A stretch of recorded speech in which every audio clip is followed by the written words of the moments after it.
Thank you so much. Okay. What up, Wholesale to Million family? Today, I'm bringing you guys back with subscriber first wholesale deal interview, and this is crazy.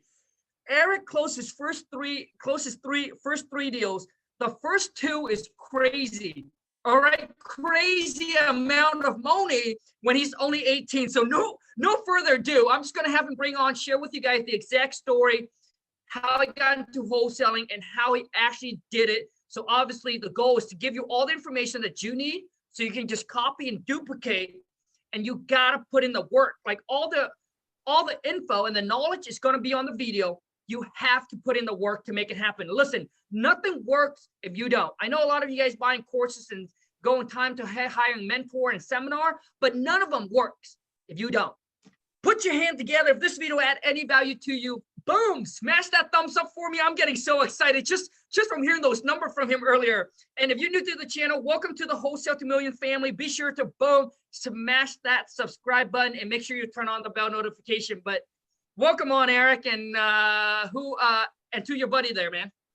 Yeah, I'm Eric. And my name is Antonio. Okay. And this is Ashis. Yeah, it's me. Ashis. This is Repa Estate right here. So we're all a team. LLC right here. Yep. Dude. So you three, I guess, are you guys good friend, best friend? Yeah. So we're close. Friends. Yeah, we're close friends. We grew up, around each other and everything like that. And our business just collided together, and we just ended up doing this. So. Oh, dude, I want to hear the story. Okay, so first off, kind of give everybody a little background. Mm-hmm. How do you guys discover wholesaling? How do you got into it? And then that can just lead into the first deal, man. Yeah, I'll start. Yeah, so pretty much, like we said, we're 18. I just graduated last May. Congrats. Graduated where I was working at Home Depot. I was pushing shopping carts. And, I didn't like it at all. I did not want to do it at all. And I always just thought to myself, like, what am I going to do? What am I going to do this? When am I going to do that? And, just throughout the summer, as I was just thinking, and school was coming up and everything, and I was like, I don't know if I really want to do school, because I was into real estate. But I just didn't really know what I wanted to pursue in it. And when I got into it, I met Antonio, and we went to school. We've known each other since freshman year. Yeah. And we went to school together, everything like that. He moved, and we would just stay in touch here and there. And then one day he texted me. He told me, I just got my real estate license, and, I'm an agent now, registered agent. And then he's the one who actually taught me about wholesaling. He told me, do you know what wholesaling is? And I'm like, oh, no, I don't know what that is. So from there, I just went on YouTube and binge watched videos. I watched some of your videos. We watched a lot of videos just to pretty much gain the knowledge and get to where we are today.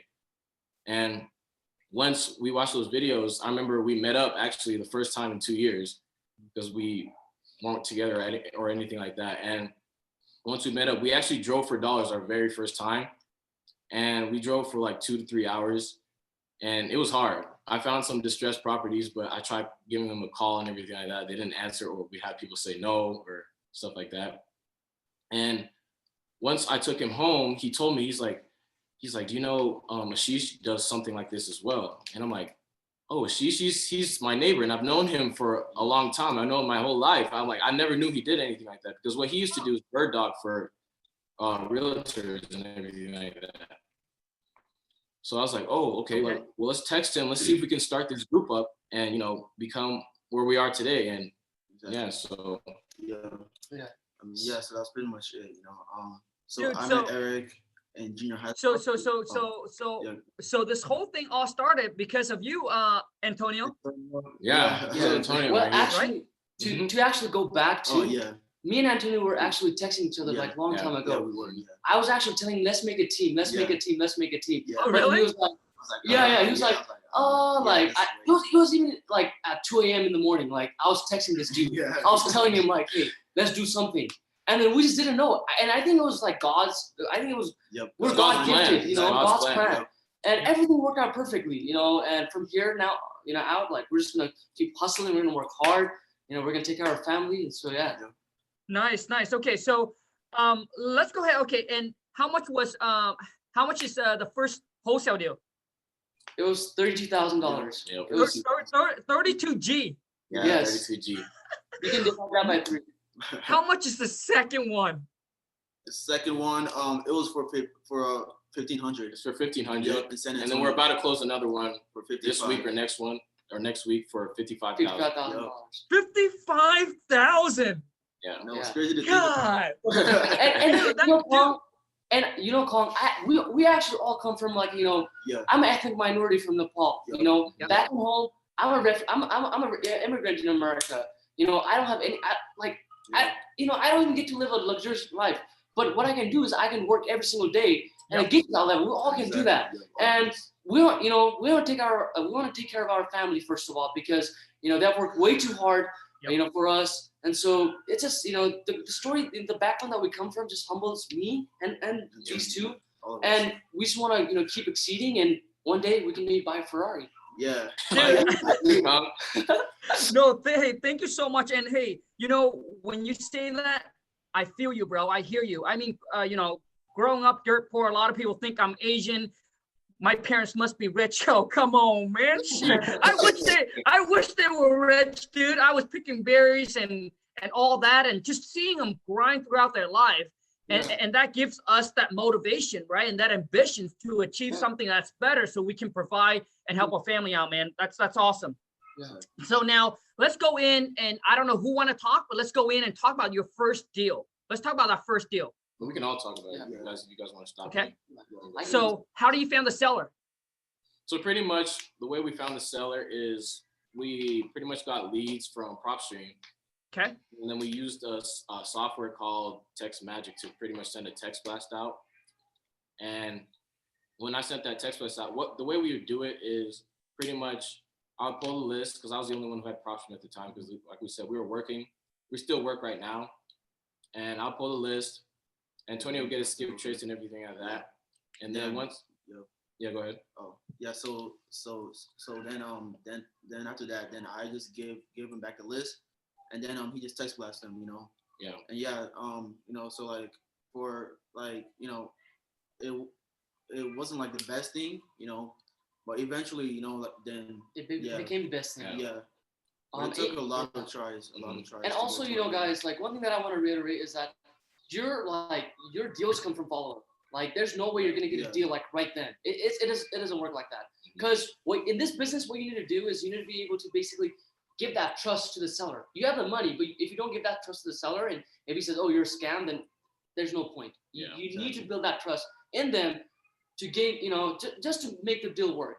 That's what I've noticed. So pretty much, yeah, it was a follow-up deal, because I texted her at first and she was like, "Oh, I'm interested, but I'm not too sure because I have stuff in the house that I want to get out and everything." The house was vacant and everything like that. And so, you know, it pretty much took like 2 to 3 weeks of follow-up to actually get the deal under contract. And when I texted her again, she even left me on scene. She didn't talk to me. I was telling her, like, "When do you think you're going to get your stuff out?" And she didn't respond to me. So we just waited 2 to 3 weeks. I texted her again. I said, "Hey, like, you know, our offer still stands, blah, blah, blah." Because before it too, we actually gave her an offer because we were inexperienced. What we would do, you know, we pretty much just jump straight to the point. Like, "Hey, I'll give you this much. You accept it or not?" And I think we gave her we offered her like 184. And, you know, she was like, "Oh, okay. Like, where do we take this next? What do we do to get this moving forward and everything like that?" So pretty much when we offered her that, you know, we got her on the phone, we talked to her, but I told her, you know, because we ran our numbers wrong back then, because like I said, we were inexperienced.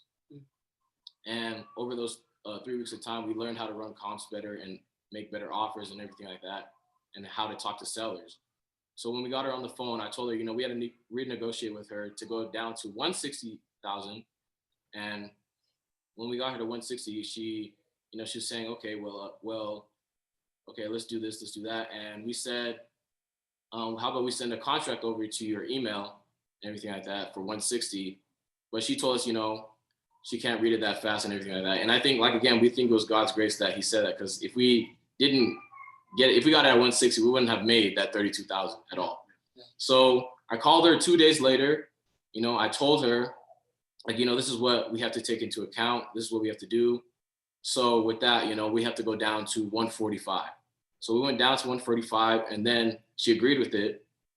And then once she agreed with it, you know, we actually set up an inspection date. So we actually went to go see the house. So right now we're based out in Utah, Salt Lake City, Utah.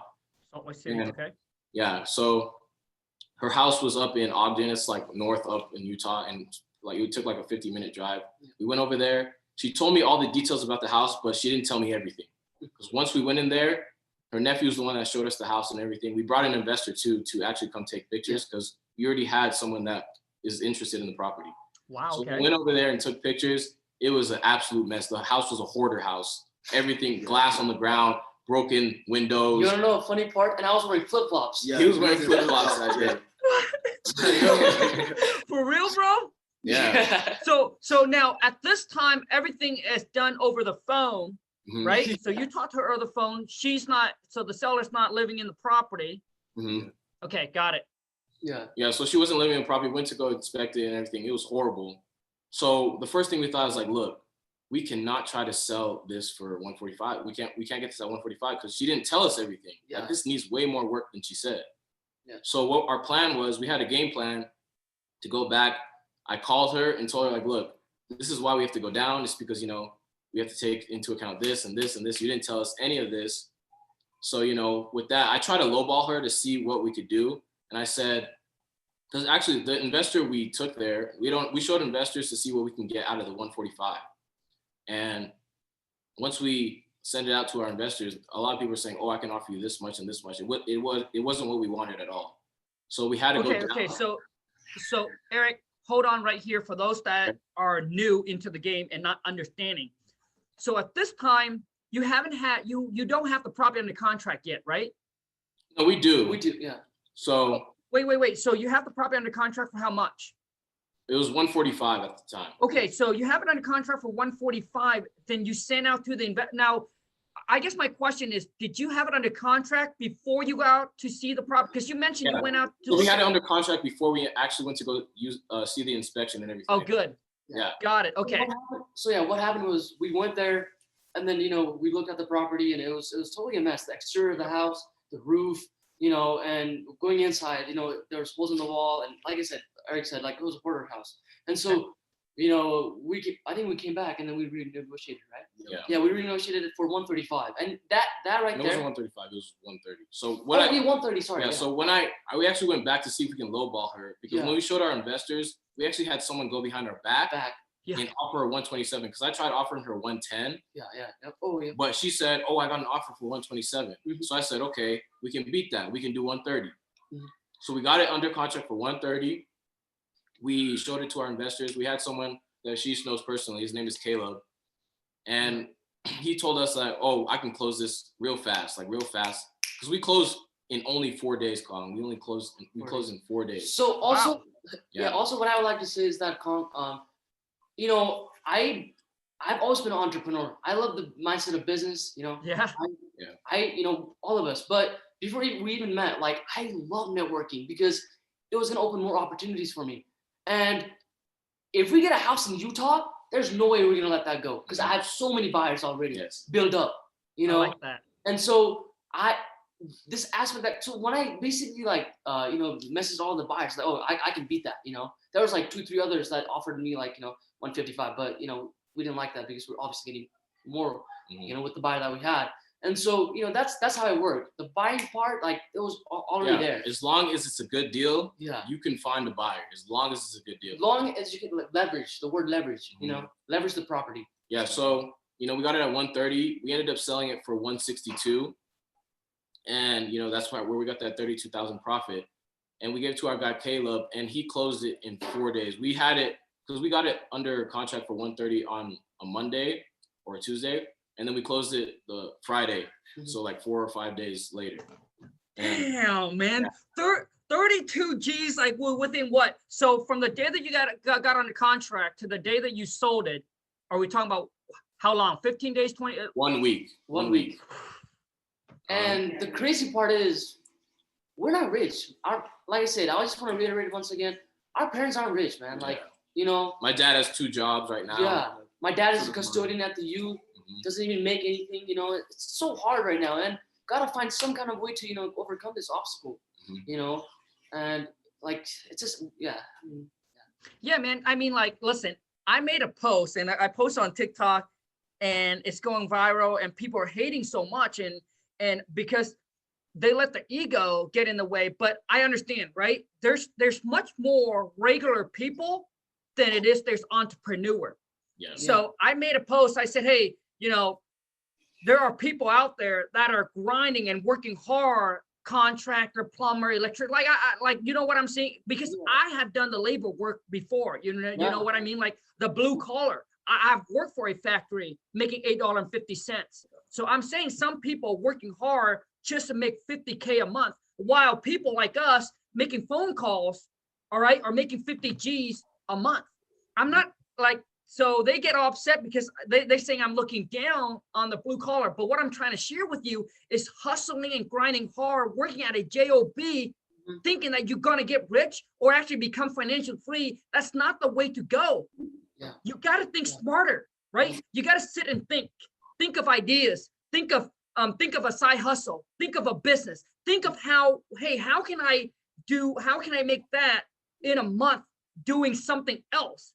Mm-hmm. So so that's what I'm trying to put in perspective, because you don't see the owner of the business out there working every day. No, he's sitting back and he's thinking, how can I make my company better? How can I leverage people's time, people's money to make more money for myself, right? He's sitting there, he's thinking just like us. We're sitting there, we're thinking, how can we put a team together? How can now I get people to make the cold call for me? How can I put the system together, right? So people get so busy out there just working. And I say that is because when I was working at a job, man, all I did was, we put in the 8 hours, we get home, we get tired, we get exhausted. So on the weekend, guess what we do? We relax, we watch TV, right? Because you get burnt out, right? And then guess what? And then you work a whole entire year, you get 2 weeks, vacation or whatever. You take that time to go take a vacation. But what you should have done is you need to take some time off of your work and sit and think of an idea, think of a side hustle that you can make better money beside working for someone. Because if you're so busy working for someone, you get burnt out, where you get all exhausted. You don't have time to sit and think for yourself. How can I build business for myself? How can, you know what I'm saying? So that's what I'm trying to put out there. And people are thinking, hey, Khang is, he never works hard in his life, so he's looking down blue collar. Dude, I'm trying to give those that wants a better life to understand that grinding and hustling away is not the way. If you love your job, if you love to work for someone else, that's great. There's nothing wrong with that. If you're happy with that, that's fantastic. All right. But I'm just letting the people that wants a different life, a better life. Because when I was 18, 19, man, nobody told me, hey, Khang, you can actually go flip a house. You make 30K a year, man. You can go wholesale one deal, just like you guys just did. Right. And make that in one deal and take the rest of the year off, man. You can spend time with your family. You can take the vacation. Right. So spend 1 month working on yourself, on your business, and then and then take the whole entire year off instead of working, but anyways, that's my whole point to the whole video, but it just blew up and it's crazy. So now let's talk about, okay, so you guys closed that in 5. Okay. So now earlier, Eric mentioned about prop streams. For those of you who don't know prop streams, I'll leave the link right below. Check them out. Get a 7 days free trial with my affiliate link. With prop streams, obviously you can pull up motivated seller leads and all that. Now I want to know is where do you guys get the cash buyer? Cash buyer. So he knew some cash buyers. Yeah, like I said, the power of networking is used. It's very, very big. So I already had cash buyer, going to like local RIA and just connecting. And so that's pretty much it. That's how we got our cash buyers, And so, like I said.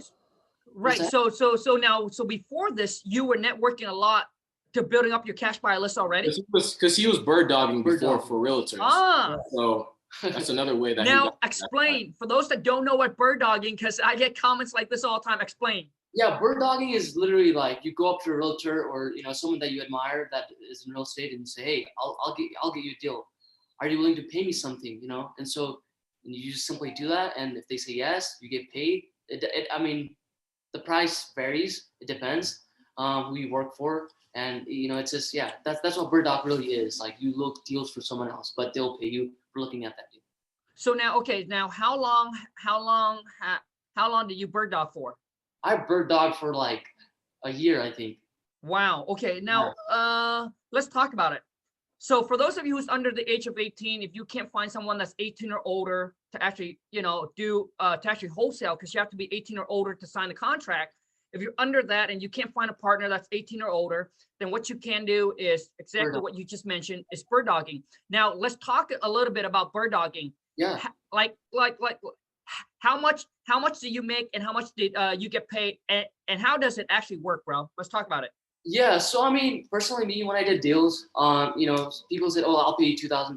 I'll pay you $1,000." It did depend with the paying rate, because I never knew, like, you know, like, if I knew the knowledge right now, you know, obviously I would never bird dog. You know, I would never done wholesaling. But what I did learn from bird dogging is the networking skills, and it allowed me to build my cash buyers. Then, if you are like someone who's younger than 18, I'd highly advise you to do bird dogging, because that's going to give you even more opportunities later on moving forward in life, you know?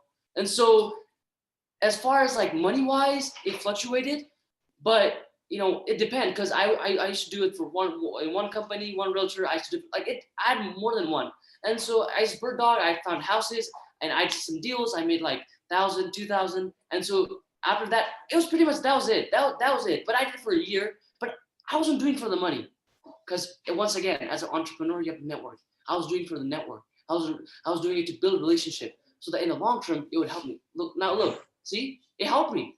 So you just gotta think, those small details will make a big difference in your life. It really is, you know. And so just like, if you're, like I said, if you're like under 18, do bird dog, build that relationship. You know, you might not get paid. Wait for it, because I waited. You know, we waited. It's all about being patient. You know, God's glory, man. Yeah. Hey, bro, I agree with you. And that's what I tell people, you know, don't step over dollars for pennies. Like, so many people want to get paid now. Oh, I want to get paid that $1,000 or that $500, but you forgot the long term.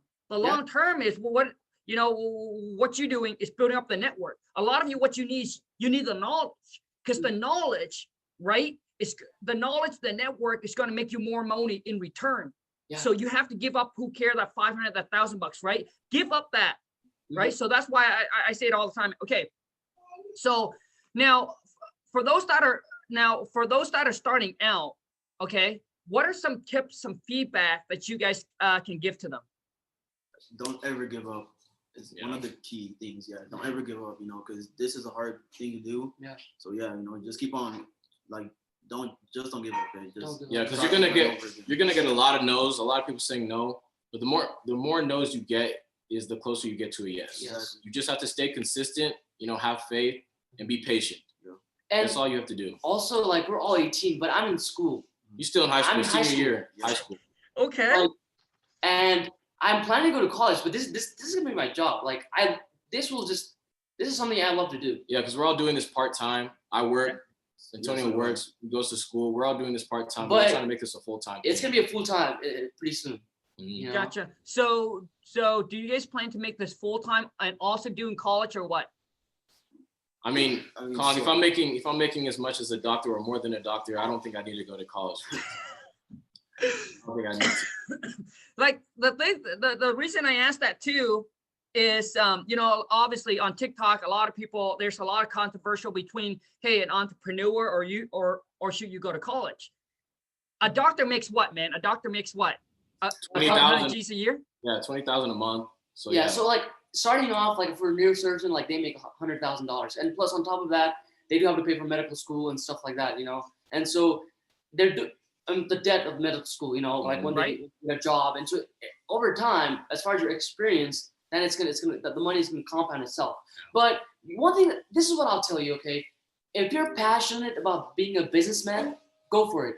If you're passionate about being a doctor, go for it. You know, and the reason I say this is because it depends on the person that you are. You know, we're entrepreneurs, because I love the mindset of business. You know, I want to go to college, you know, but this is what I love doing. This is what I love doing, Khang. Like, you know, and so. Yeah, because we're not telling you guys not to go to college. Yeah. We're telling you, you know, whatever you're passionate about, just go get it. Because you can do it. Anybody can do it. Anybody. Dude, I mean, like, Eric, just like, for me, dude, I mean, I feel exactly the same thing. Like, straight up, like, you know, why would I go, right, spend 4-8 years in college if I can make 20 G's a month in wholesaling with no debt, right? Because after that 4-year, that 8-year degree, you come out of college, right? You got a bunch of debt, right? So, you know, and right back to what you said, if that's what you love to do, right? If that's your passion, that's what you want to become, a doctor, a lawyer, obviously you got to go get your degree. But for some of us, I think majority of people, they think that college is the only way for them to make good money or to become successful, you know? So that's why they go. They don't know that there's another route that you don't need, is the entrepreneur route, you know? Now, listen, college is hard. Entrepreneur is hard. You choose your hard, right? Yeah. Like school ain't easy. Entrepreneur ain't easy. Yeah. They're both hard, but you choose your hard, whichever one. Yeah. And also, Khang, like, you know, don't get too hyped just because you make certain money every single month. You have to be consistent, you know? And if you can't do that, there's big factors that lies on you, you know? And so, like, you have to be very smart about that. And yeah, entrepreneurship, like you said, you know, it's hard. Like, you know, it's not an easy thing to do. Like, you have to set certain goals and accomplish that. But you can do it if you truly believe in yourself, and you know, you put in the work to it. Yeah, you can do it. You can do it. Awesome. So now let me ask, going from Eric. Eric, so what is your goal for 2021, man? You know, our goal right now, I'm pretty sure this goes for all three of us. You know, our goal right now is pretty much have this a 6-figure business, because we're damn near there. We're almost there. Yeah. Wait, are we talking about 6-figure a month or 6-figure a year? I mean, a month, we could do it a month. A month, yeah. If we could do it a month, that would be great. But dude, I mean, it's like it's just January, and it seems like you guys are already at what? You guys got a 50-something, a 30-something. It's almost 100 G. Yeah. I think right now our company has pulled in like 90,000 in revenue. And we've been doing this for. Dude, that's insane for being 18. Okay. Also, your guys' goal is for 2021 is to hit 6-figure. Yeah, pretty much, and make this a full-time thing and try to pull in at least like 3 to 5 deals a month. Gotcha. So now with 3 of you, let me ask, what position is each one of you are doing? Pretty much, it's in the business. I mean, we do all around. It's like we do all. Yeah. Because in this business, you know, for you to pretty much grow and everything like that, you got to expand your team. And right now, that's what we're working on. We're trying to expand our team and everything like that. Because we're all close. Because one person doing this by yourself is really hard. Yeah, solopreneur is not it, man. Yeah. But when you have a team, you have. It can be. Yeah, you can. I see a guy that based on Arizona.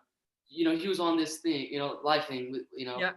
Yeah, I don't know his name, but I mean, he's a solopreneur, but I mean, he can expand, but I mean, I'm not hitting on him or anything like that. I'm just saying it will be hard, but you got to go through what he went through, you know? Yep, absolutely.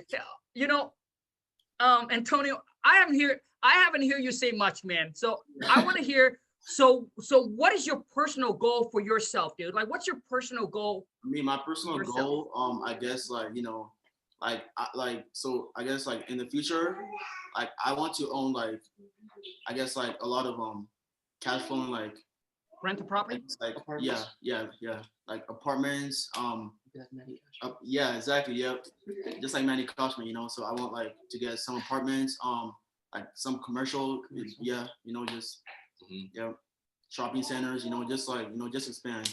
Yeah. You know, nice. Because one thing we have all in common, one goal we all have in common, we just want to help our family and we want to help everyone around us. Yeah. Also, I hear you, man. Also, like to me, I guess, like me, Khang, like, you know, growing up in the refugee camp, my house was made out of bamboo and hay, same thing for him. It was hard, you know, it was hard. Like, you know, when water, like when it rained, the water leaked into my house. You know, it was sad. You know, and so I run a nonprofit. You know, I want to be able to help people, and through my nonprofit foundation, I just want to be really, really rich, where I'm at a point where I can just give. And I have been doing that, right, guys? Don't you think I've been doing that? Yeah. I've been doing that. Right now, he's helping a guy build a house in Nepal. Yeah. Right now. And so. Good for you, bro. Yeah, and I'm not doing this to brag. I'm doing this to motivate you guys too. Yep. We will do the same thing. When we become successful, we're gonna give back no matter what. We'll even give back more, because, you know, when you die, you're not gonna take all this, you know, things that you have. You're not. And the main reason why I want to become rich, like the main why, is I want to help others. That's that goes for all of us. That goes all Like, we want to help our family so much. Yeah, because we're all humble people. We're not someone to flex or show anything like that. We just want to inspire others. Because everyone can do this. Anybody can do what they want to do. You just have to go out and put in the work. You have to have faith in God. Exactly. And you have to be patient. Be committed. Yep. Respect, man, dude. I respect your guys' hustle so much, because when I was 18, I was nowhere near the hustle, the ambitions that you guys have. Khang, I actually started a business at the mall like you, man. Oh, really? Like and then that kiosk? Yeah, a kiosk. Yeah, it was a gaming kiosk, virtual kiosk. That didn't work out either, you know. And your story and I guess my story are kind of similar, man. Because I started, I was 17 at that time, you know. That didn't work out for me. It didn't. And so man, like. Awesome. Now, for those that are watching, you know, if one of your goals and passion is to help others people, let me tell you, okay, you can help people with time, but your time is limited, which means you have to physically be there. If you want to impact the world or thousands of millions of people, you got to get your money right. A lot of people said, I want to help people, but dude, if you can't even help yourself, how can you help people? When you have that money, you help beyond your physical appearance, or you know, I mean, like your physical self. You know what I'm saying? Because you can only be at one time, one spot. When you have that money, man, you'll be able to impact so many lives. That's my, and my goal, like I said, my ultimate goal is to build a hospital in Nepal. That's my goal. Get that money, Get that money. And people say money doesn't make you happy. Like, why do you want to be rich? Money equals helping up. That's my formality. Like, money equals helping people. That's why I aim big. That's good, bro. That's good, man. You guys make me so pumped. So anyways, how do people connect with each one of you? And let's start with Eric, and then we can go across. Perfect. Can you elaborate on that question? Eric. So how can people connect with you, man? What are some platforms that people can connect and reach out to you? Pretty much, you know, Instagram. Yeah, we have Instagram. I have a TikTok. I have a Facebook as well. So, nice. I mean, I don't know if I'm allowed to shout out my Instagram. Yeah, dude, of course, bro. Yeah. So my Instagram is _EAJ3, and and my TikTok, I forgot the name, but I can send it to you, Khang. Okay, so I'll make sure I'll put it in the descriptions. Antonio, you next, bro. So I have an Instagram and also Facebook and also TikTok. And my Instagram is my Instagram is it's my first name and my last name, and that's pretty much it, you know. So Antonio Anaafi. Right? So Antonio Anipah. Anipah. Yep. So that's A. So so that's Antonio and then Anipah. I like you guys, man. I'm vibing with you guys. Okay. Yeah, my TikTok. Our TikTok is not moving. Yeah. If you could help us, that would be great. Because we want to start our own TikTok to pretty much just help other people and inspire them, to let them know, you know, like kind of like you, because you know we look up to you, Khang, and we appreciate it. Thank you. Thank you so much. So so Instagram, Facebook, TikTok. I'll make sure I'll put all your guys' link right below. Yeah, and my Instagram is Ashis, ASHIS _ Dhakal, DHAKAL 02. And I think I met you too. So you guys know what? Could you email over all of your email me over all of that? So because my VA they can add that in, okay? Okay, so should we message go ahead or email? You know what? I think it's probably going to be better if you send it to the email, because the Instagram, dude, I'm going to get lost in it. Yeah. Perfect. Okay, perfect. Yeah, perfect. Awesome. So now I'm going to let you guys wrap it up. So last word, something that you want to say to leave the audience, and then one person at a time. Oh, perfect. Yeah, again, guys. Oh, you can go ahead. Go ahead. No, go ahead. I mean, again, you know, like we're all thankful for this opportunity. We're thankful for God. He's brought us to this position. And, you know, like I said, guys, if you guys want to go out and get your dream, you have to go out and work hard for it. You have to be consistent. You have to have faith. You have to be patient. Like a lot of things don't work out for people and they just give up, but that's not the thing. You can't do that. You have to keep going no matter what, Right. because only you can put yourself in the position you want to be. No one else is going to do it for you. Yeah. So like I said, go out, work hard, stay consistent, have faith in God, and continue to push past your limits. Okay. Oh, Good. You want to say it? Yeah.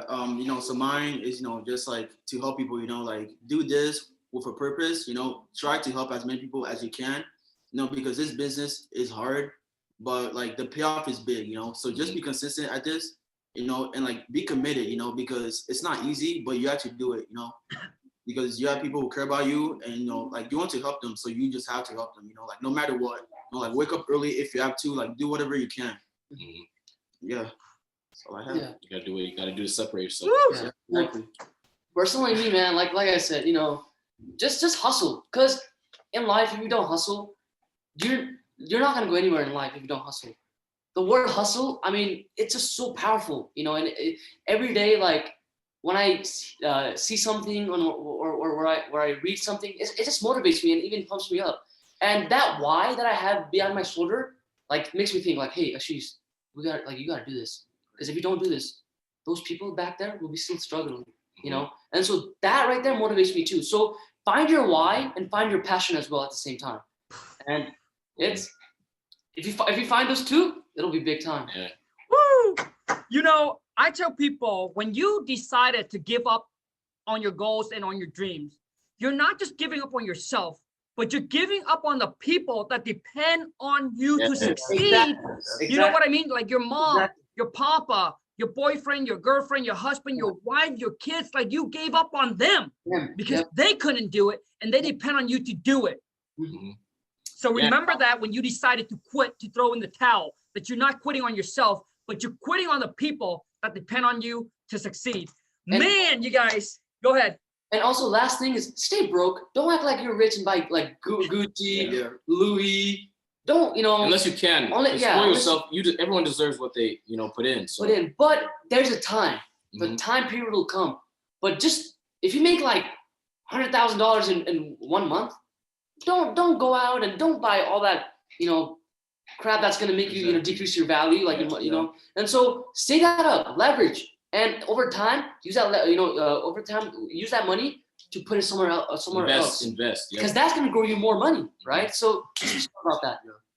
I love it, man. I love it. And dude, when it comes to talking to spending, dude, I get very passionate too, because I see people that makes 100,000 a year and they go and they buy a car for 100,000. How does that make sense?